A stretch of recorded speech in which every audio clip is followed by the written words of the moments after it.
اور یہ بات آپ سوچنا چھوڑ دیں، مولوی صاحب، مفتی صاحب، میں اکیلا کیا کروں گا؟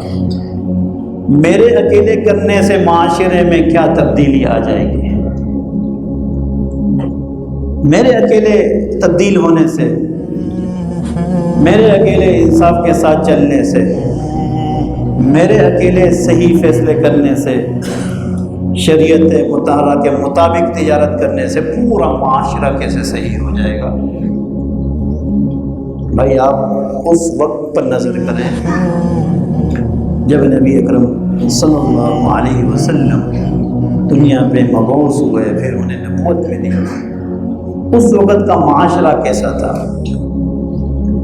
آج کے معاشرے جیسا تھا؟ آج کے معاشرے سے بہت ہی زیادہ بدتر تھا، بہت ہی زیادہ بدتر تھا آج کے معاشرے سے۔ آج تو اتنے مسلمان ہیں، اتنے ایمان والے ہیں، اتنے مومنین ہیں، اس میں تو دین کی، اسلام کی بات کرنا مشکل تھا۔ پھر دین اسلام کے جو وہ قوانین بنے ان پر ان کو لانا کیسے ممکن تھا؟ نبی اکرم صلی اللہ علیہ وسلم کی اکیلی ذات کی محنت، اللہ کی رضا کو مد نظر رکھتے ہوئے ایک ایک ساتھی کو، ایک ایک شخص کو دعوت دے کر آج یہ معاشرہ ہمارے جو درمیان موجود ہے، اتنے مسلمان، اتنے کلمہ کو، اتنے نیک لوگ، یہ وہ ایک ذات محمد عربی صلی اللہ علیہ وسلم کی محنت ہے۔ یہ بات آپ اپنے ذہن سے چھوڑ دیں کہ ایک شخص سے کبھی معاشرہ بنتا ہی افراد سے۔ افراد فرد کی جمع ہے۔ جب ایک فرد شروع ہوگا، آپ ایک کمپنی کے مالک ہیں، آپ نے سنا ہوگا بہت سے لوگوں کے بارے میں کہ یہ فلانا کمپنی والے سودی نظام نہیں کرتے، بینک سے کام نہیں کرتے، یہ کام نہیں کرتے، کسی کو دھوکہ نہیں دیتے، غلط بیان نہیں کرتے، یار ان کو آرڈر دینا ہے، جو مفاد کرتے ہیں اس سے پورا اترتے ہیں، کوئی مسئلہ ہونے لگے پہلے سے آگاہی کرتے ہیں، مال خراب ہو جائے بتاتے ہیں۔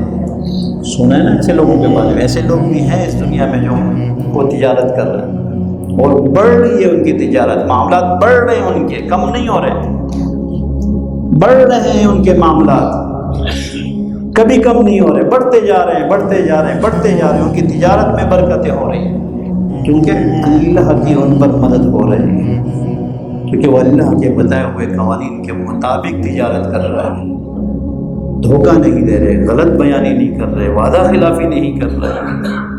تو اگر ایک کمپنی کے مالک ہیں، ایک آفس کے مالک ہیں، آپ کے ماتحت لوگ کتنے ہوں گے؟ وہ بھی خود سیدھا ہو جائیں گے۔ جب بڑا سیدھا ہوگا، باس سیدھا ہوگا، باس بھی نماز کے ٹائم نماز پڑھ رہا ہوگا، سارے کولنگ بھی پڑھیں گے، سارے کام کرنے والے ہی پڑھیں گے، نماز کے دوران ہی تمام چیزیں مشغلے مصروف رہیں گے۔ باس بھی نماز نہیں پڑھے گا تو اس کے ماتحت والے چھٹی مانگتے ہوئے بھی وہ ہوں گے، ڈریں گے کہ نماز کی چھٹی مانگ لی جائے۔ ایسا ہی ہے، معاشرہ فرد سے بنتا ہے، ہر فرد نے اپنا اپنے ذمے کا کام کرنا ہے، ہر فرد۔ جب بھی آپ اپنے ذمے کا کام کرنے لگ جائیں گے، آپ کے ماتحت لوگوں میں اس کا اثر ہوگا، اس سے اثر اس کے ساتھ والے، آس پڑوس والے لیں گے۔ اس طرح کرتے کرتے انشاءاللہ العزیز پورے معاشرے میں بہتری آ جائے گی۔